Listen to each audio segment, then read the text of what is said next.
నమస్కారం.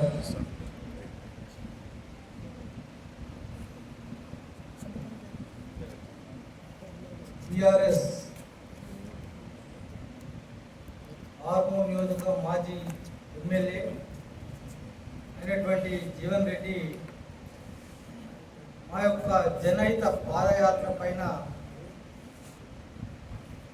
మాట్లాడడం జరిగింది. ఈ పాదయాత్ర ఎందుకొరకు అని మొదటి ప్రశ్న వేసింది. ఇందాక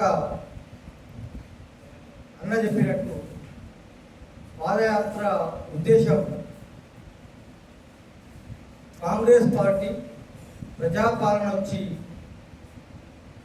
నేటి వరకు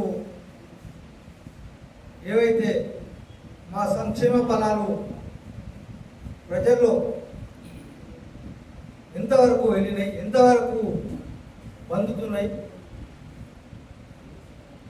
ఆ తర్వాత వారి యొక్క ఇంకా సమస్యలు ఏంటి,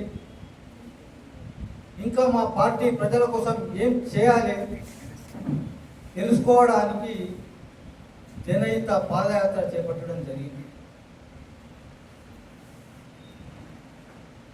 అది తెలుసుకోకుండా ఈ పాదయాత్ర ఎందుకు అని అడిగినానికి ఈ సమాధానం.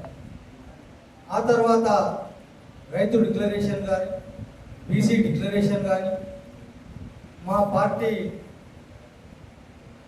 నాయకులు ఎన్నికల కంటే ముందు నిర్వహించినటువంటి రైతు బీసీ డిక్లరేషన్ ఖచ్చితంగా అమలు పరుస్తూ ఉన్నాం. ఈరోజు రైతులకు రుణమాఫీ 2 లక్షల వరకు రుణమాఫీ చేస్తున్నాం. దానికి 21,000 కోట్లు ఇంతవరకు చేసినాం. ఏదైతే ఇంకా కొంతవరకు కానీ రైతులకు ఖచ్చితంగా రాబోయే రోజుల్లో అందుతాయని చెప్పేసి సందర్భంగా తెలియదు. అదేవిధంగా రైతు భరోసా అన్ని వర్గాల వారికి ఆల్రెడీ అందరికీ అందినాయి. అదేవిధంగా సన్న వడ్లకు బోనస్ కూడా ఇవ్వడం జరిగింది. ఇకపోతే బీసీ డిక్లరేషన్ ఆ రోజు మా అగ్రనాయకులు రాహుల్ గాంధీ గారి భారత్ జోడో యాత్రలో బీసీలకు ఎవరి శాతం ఎంత, ఎవరు ఏ శాతంలో ఉన్నారికి వాళ్ళకి ఆ ఫలితాలు అందాలని చెప్పేసి చెప్పిండో ఆ మాటను మేము అధికారంలోకి వచ్చిన తర్వాత మా ముఖ్యమంత్రి రేవంత్ రెడ్డి గారు, మా పార్టీ అధ్యక్షులు మహేష్ కుమార్ గౌడ్ గారు కుల గణన నిర్వహించి దాన్ని మేము మా రాష్ట్రంలో అమలు పరుస్తూ ఉన్నాం. ఆ 42% మా కులగణనలో ఏదైతే బీసీలు ఉన్నారో ఆ ప్రకారం రిజర్వేషన్లతో మేము ముందుకు పోతూ ఉన్నాం రాబోయే ఎలక్షన్లో. కానీ కేంద్రంలో ఉన్న పార్టీ కూడా ఈ 42% బిల్లు రిజర్వేషన్ని ప్రవేశపెట్టి పాస్ చేయాలని చెప్పేసి రేపు 5, 6, 7 తేదీల్లో మా నాయకత్వం మొత్తం మహేష్ కుమార్ గౌడ్ గారి ఆధ్వర్యంలో ఢిల్లీలో ధర్నా చేయడం జరుగుతాం. మరి మీరు మీ పార్టీ తరఫున కేంద్రం పైన ఈ రిజర్వేషన్లకు ఎంతవరకు మద్దతు ఇస్తున్నారు తెలపాల్సిన అవసరం ఉంది.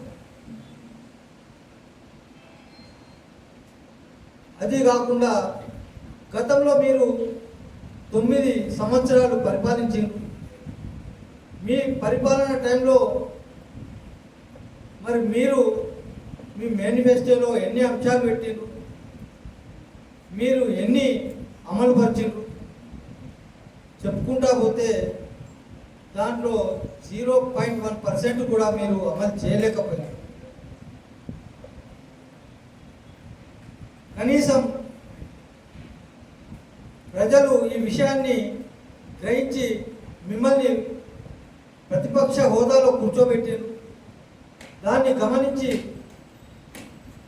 మా ప్రజాప్రభుత్వం ఏవైతే సంక్షేమ పథకాలు కానీ బడుగు బలహీన వర్గాలకు సంబంధించినటువంటి అభివృద్ధి కొరకు ఏదైతే నిర్ణయాలు తీసుకుంటుందో వాటిని హర్షించడం పోయి విమర్శించడం అది మీ అవివేకానికి నిదర్శనం అని చెప్పేసి సందర్భంగా తెలియజేస్తాను.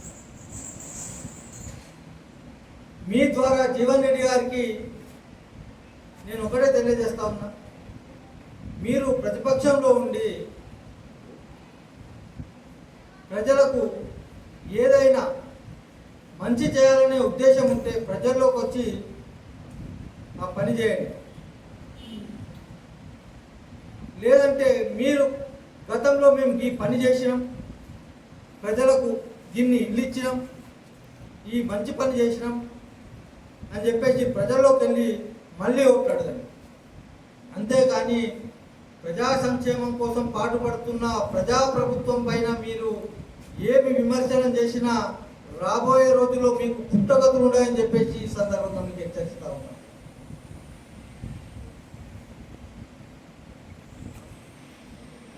మీరు మా మచ్చలేని నాయకులు ఇందాక అన్న చెప్పినట్టు మీనాక్షి నటరాజన్ గారు ఒక నిరాడంబర జీవి, అన్నీ ఉన్న ఆయన ఒక గాంధేయవాదంతో ఈరోజు ప్రజల మధ్యలోకి వెళ్ళి ప్రజల ఆమె జీవితం ఎలాంటిదో మీ పత్రికా సోదరులందరూ తెలుసు. ఏనాడైతే ఏఐసిసి తెలంగాణ ఇన్ఛార్జిగా వచ్చినప్పుడు ఆయన గురించి మీ పత్రికలు చాలా చెప్పినాయి, ఆమె జీవితం గురించి. అది తెలుసుకొని నువ్వు అవివేకంతో మా ఏఐసిసి ఇన్ఛార్జ్ కానీ పిసిసి అధ్యక్షులు కానీ మా ముఖ్యమంత్రి కానీ మా మంత్రి వర్గంలో ఉన్నట్టు ఎలాంటి నాయకుల మీద పిచ్చి ప్రేలాపనలు పేలిన మా కాంగ్రెస్ కార్యకర్తలు ప్రజలు మీకు తగిన రీతిలో బుద్ధి చెప్తారని చెప్పేసి ఈ సందర్భంగా మీడియా ద్వారా తెలియజేస్తా ఉన్నాం. Thanks for watching. Like, share and subscribe.